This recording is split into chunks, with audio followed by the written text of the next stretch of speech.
Hello everybody, welcome back to my channel में नीरज। बेटा आज मैं आपको क्वेश्चंस कराने आई हूँ cell cycle and cell division के। ये आपके कुछ क्वेश्चंस होंगे, 20 क्वेश्चंस होंगे इसमें, और टॉप मोस्ट क्वेश्चंस लेके आई हूँ। 20 टॉप मोस्ट क्वेश्चंस हैं जो पूछे ही जाते हैं हर एक एग्जाम में।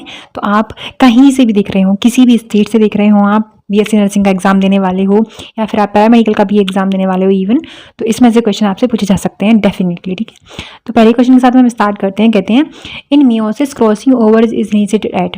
तो मियोसिस में क्रॉसिंग ओवर जो होता है वो इनिशिएट कब होता है, कौन सी स्टेज में होता है, वो आपको बताना है। तो हिंदी में देख लीजिए, दोनों ही लैंग्वेज में है आपका। अर्धसूत्री विभाजन में क्रॉसिंग ओवर की शुरुआत होती है।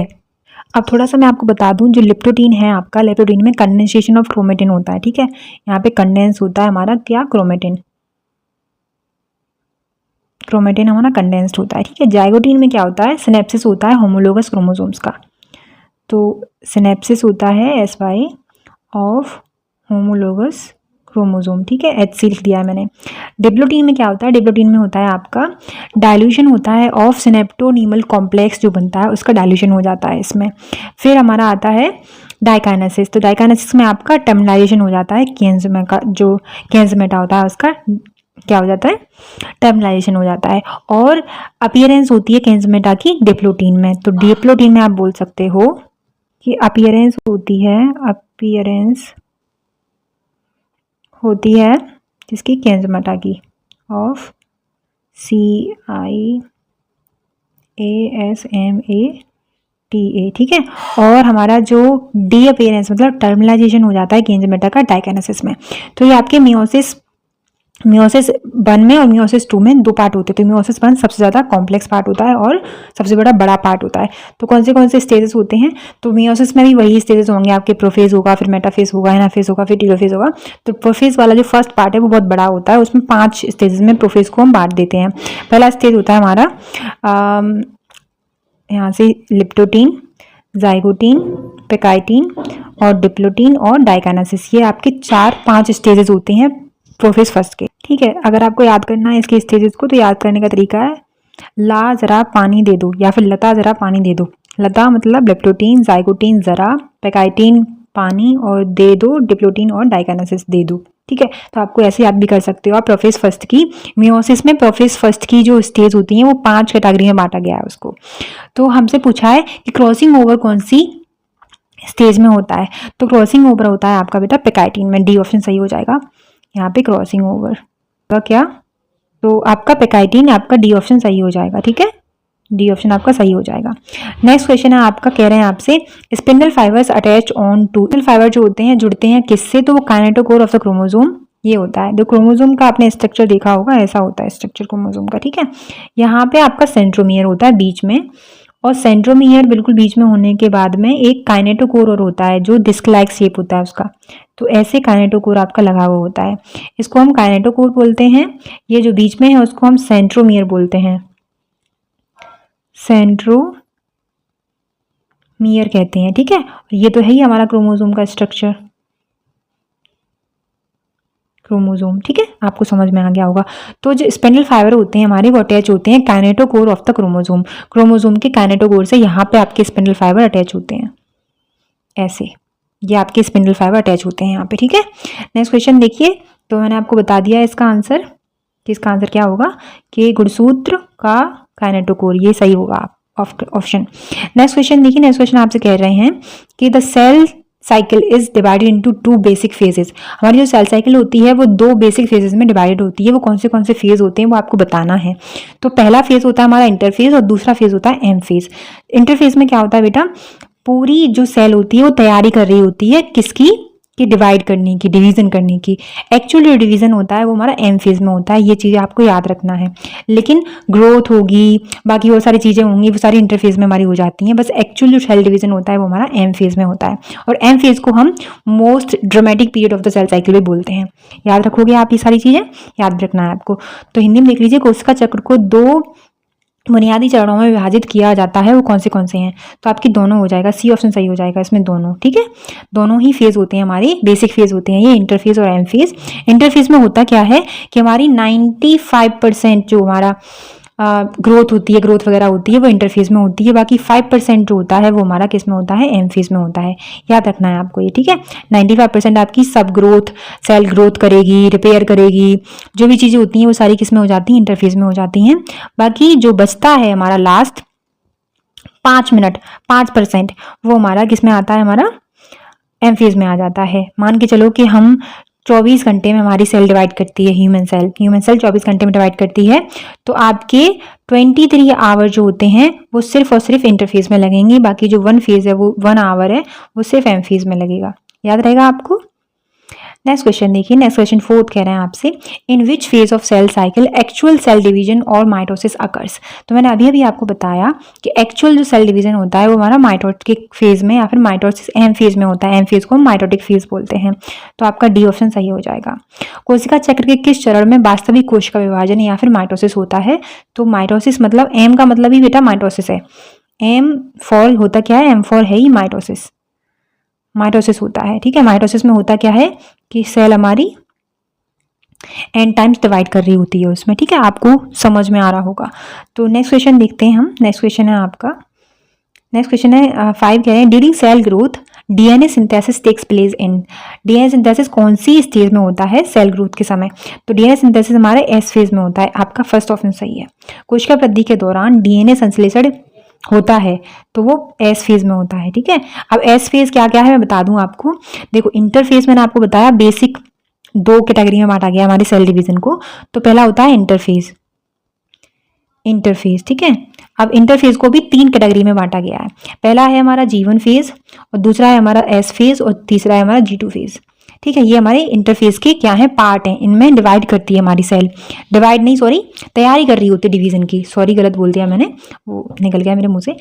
तैयारी कर रही होती है सेल डिवीजन की। और सेल डिवीजन एक्चुअल कहाँ होता है, वो हमारा एम फेज में होता है, मतलब माइटोटिक फेज में होता है। याद रहेगा इतना सारा, आपको याद रखना ही पड़ेगा।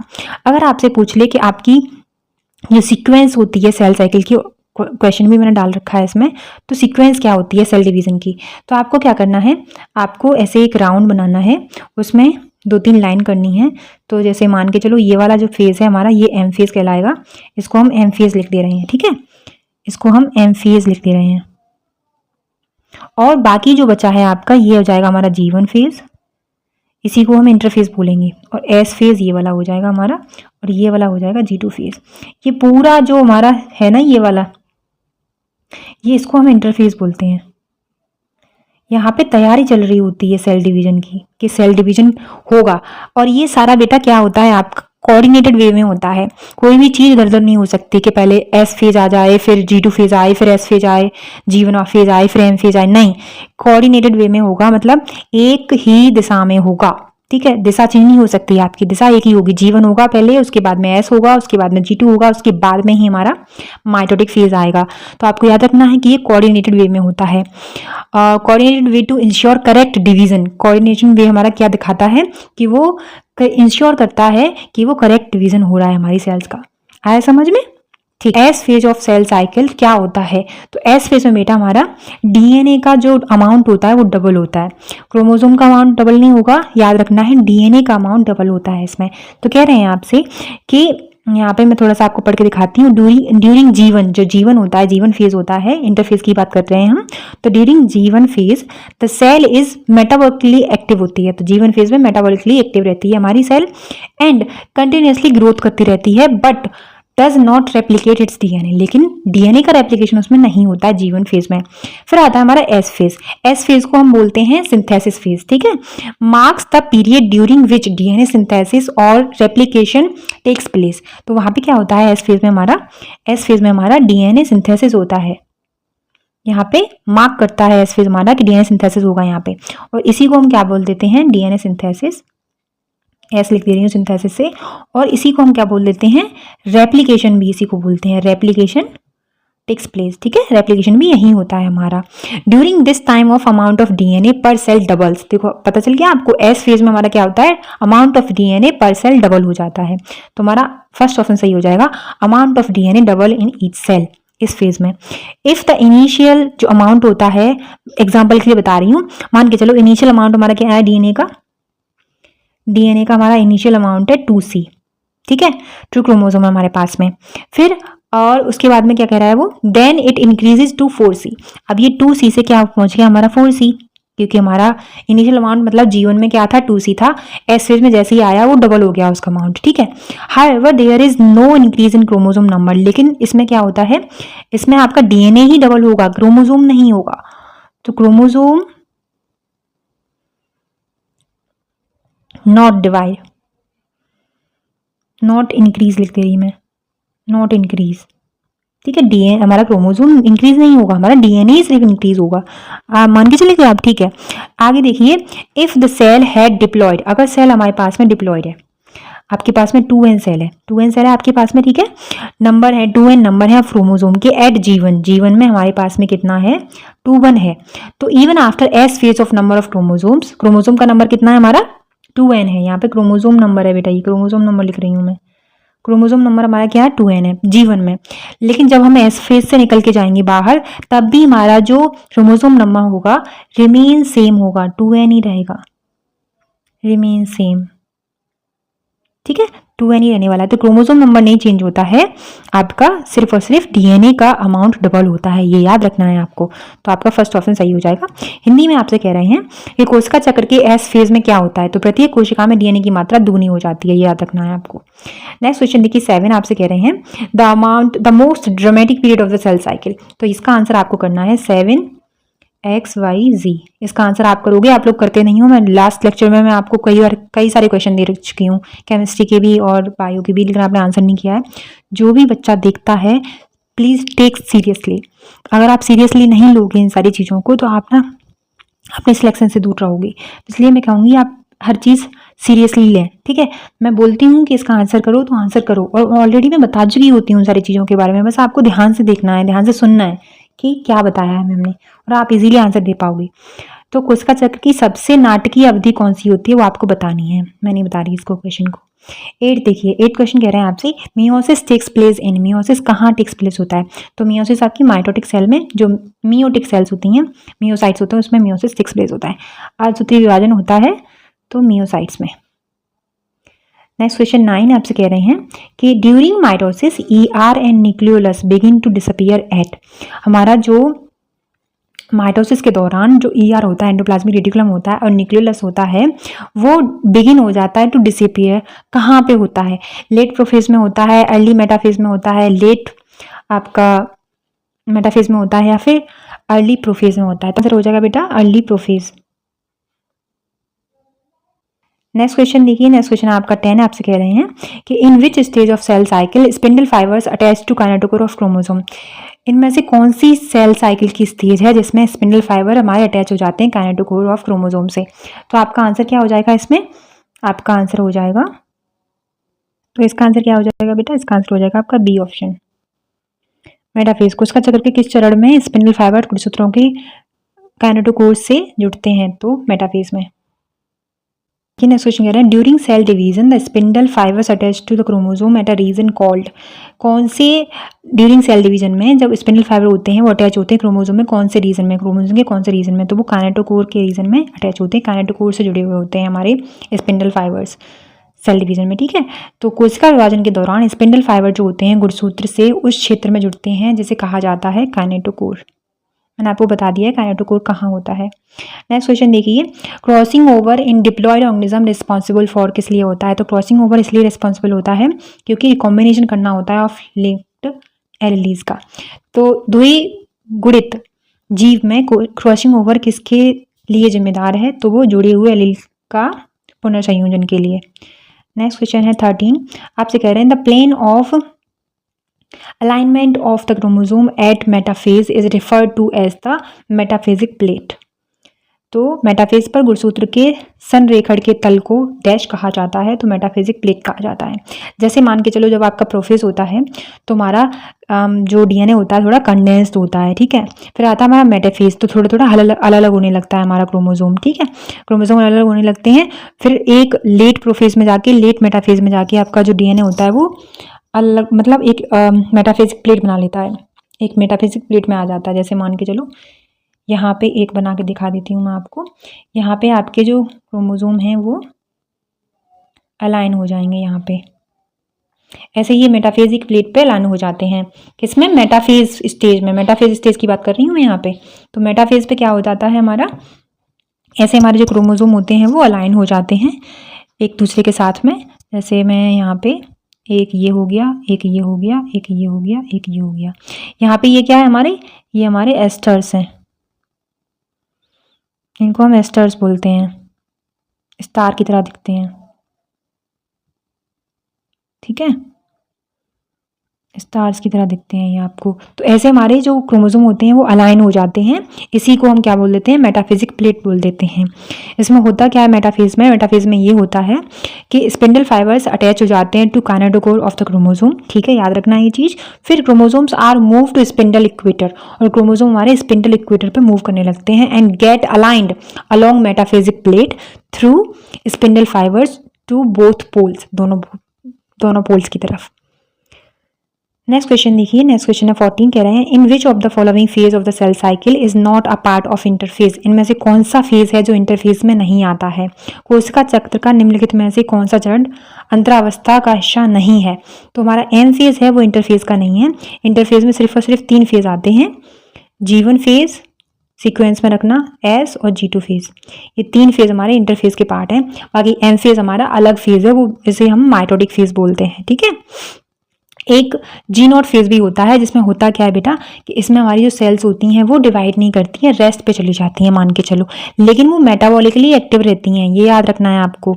इनएक्टिव स्टेज में चली तो जाती हैं ये G1 phase of enter an inactive phase, तो कौन सा होता है वो इनएक्टिव स्टेज, उसको बोलते हैं क्वाइसेंट फेज, जैसे हम G0 फेज भी बोलते हैं। लेकिन इसमें याद रखना है cells in this stage remain metabolically active, मतलब मेटाबॉलिकली एक्टिव रहती हैं इस फेज में, ऐसा नहीं है कि मेटाबॉलिकली एक्टिव नहीं है, नहीं, मेटाबॉलिकली एक्टिव है वो, but no longer proliferate unless called on to do so depending on the requirement of the organism. जैसे ही रिक्वायरमेंट होती है ऑर्गेनिज्म की, वैसे ही वो क्या करने लगती हैं, डिवीजन करने लगती हैं, ठीक है।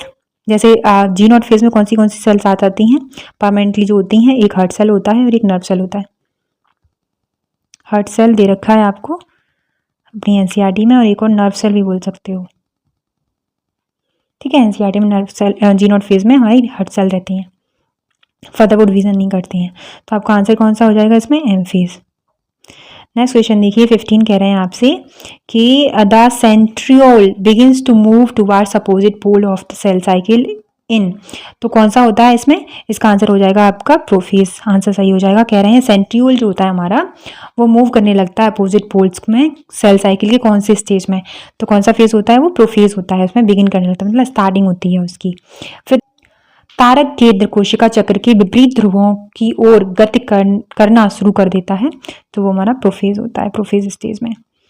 नेक्स्ट क्वेश्चन है 16, chromosomes are least condensed in, chromosome हमारे लीस्ट कंडेंस कौन से फेज में होते हैं, तो हमारा इंटरफेज में होते हैं लीस्ट कंडेंस, इसमें खुले हुए रहते हैं एकदम, आप पहचान नहीं पाओगे कि क्रोमोसोम कहाँ कहाँ पड़े हुए हैं, कैसे कैसे पड़े हुए हैं। वो एम फेज में जब आते हैं तो हमारा प्रोफेज में कंडेंसेशन हल्का हल्का धीरे धीरे, प्रोफेज स्टेज जब आती है एम फेज में तो धीरे धीरे वो कंडेंस होना शुरू कर देते हैं, ठीक है। तो chromosomal material condense to form compact mitotic chromosomes, ठीक है।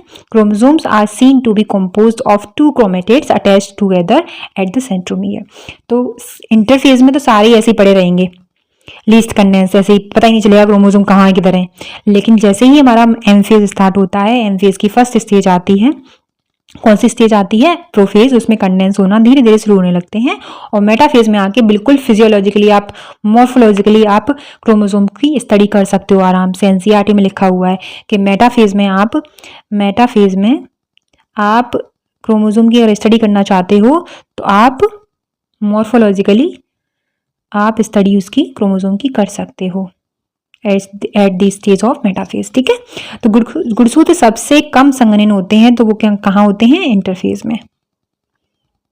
नेक्स्ट क्वेश्चन देखिए 17, कुछ ही क्वेश्चन रहेंगे आपकी। Chromosomes are highly condensed in, highly condensed कहाँ होते हैं हमारे क्रोमोसोम, तो क्रोमोसोम हाईली कंडेंस्ड होते हैं हमारे मेटाफेज में, जहाँ पे हम मॉर्फोलॉजिकली उनकी स्टडी कर सकते हैं, ठीक है, याद रखना है आपको। गुणसूत्र अत्यधिक संघनित होते हैं तो वो मेटाफेज में होते हैं। नेक्स्ट क्वेश्चन देखिए 18, कह रहे हैं आपसे what is the significance of mitosis, mitosis का सिग्निफिकेंस क्या है। तो माइटोसिस का जो सिग्निफिकेंस है वो है रिपेयर करना सेल को, रिप्लेसमेंट करना, ग्रोथ करना, मतलब ऑल ऑफ दीज आपका ऑप्शन हो जाएगा, डी ऑप्शन सही है। माइटोसिस का महत्व क्या है? तो ये सभी हैं, विकास भी करती है, मरम्मत भी करती है और प्रतिस्थापन भी करती है। नेक्स्ट क्वेश्चन है आपका 19, कह रहे हैं आपसे कि how many times cell division will occur in an isolated tip cell to form 128 cells. ठीक है, तो आपको क्या करना है, बस 128 सेल लिखना है और आपकी सेल आपको पता है कितने बार डिवाइड करती है वो आपको पता लगाना है, बस इतना करना है आपको। तो ये 2 का कितना है, 2 का स्क्वायर बनाओ इसका, तो 2 का 7 टाइम्स आप 2 को लिखोगे तब 128 हो जाएगा और 2n, तो सीधे सीधे 2 कट जाएंगे और n बराबर हमारा 7 आ जाएगा आंसर। ठीक है, डी ऑप्शन सही हो जाएगा आपका। तो एक पृथक टिप कोशिका में कितनी बार को इसका विभाजन होगा जिससे 128 कोशिकाएं बनेंगी? तो 7 times. Last but not the least कह रहे हैं आपसे कि a bivalent of meiosis first consist of, एक बाइवेलेंट में मियोसिस फर्स्ट जो आपकी है क्या है, फेज है, मियोसिस फर्स्ट होता है तो हमारा प्रोफेज फर्स्ट में हमारे बाइवेलेंट बनता है। तो उस बाइवेलेंट में कितने क्रोमेटिड होते हैं और कितने सेंट्रोमियर होते हैं? तो क्रोमेटिड आपके 4 होंगे, आपको पता है क्रोमेटिड 4 कैसे होते हैं, देखो मैं बताती हूँ आपको। ये सेंट्रोमियर है, ये 2 क्रोमेटिड हो गए, ठीक है। जस्ट मिनट, ये हमारा सेंट्रोमियर है, ये बीच में, और ये हमारे क्रोमेटिड हैं। तो ये वाले जो साथ में क्रोमेटिड हैं इनको हम सिस्टर क्रोमेटिड्स बोलते हैं, एस और सी लिख दे रही हूँ मैं, ठीक है। और जो साथ में नहीं है, ये वाले साथ में नहीं है, तो इनको नॉन सिस्टर क्रोमेटिड्स बोलते हैं, नॉन सिस्टर क्रोमेटिड्स, ठीक है।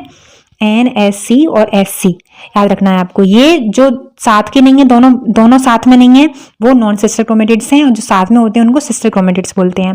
अब आपको दिख रहा होगा, तो क्रोमेटिड्स हमारे कितने हैं? 4 हैं।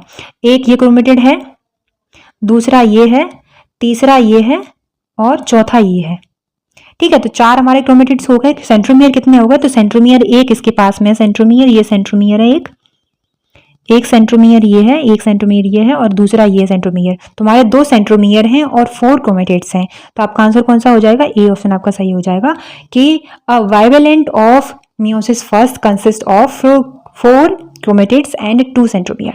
Thank you so much for watching me, take care. आपको लेक्चर कैसा लगा प्लीज मुझे जरूर बताएं।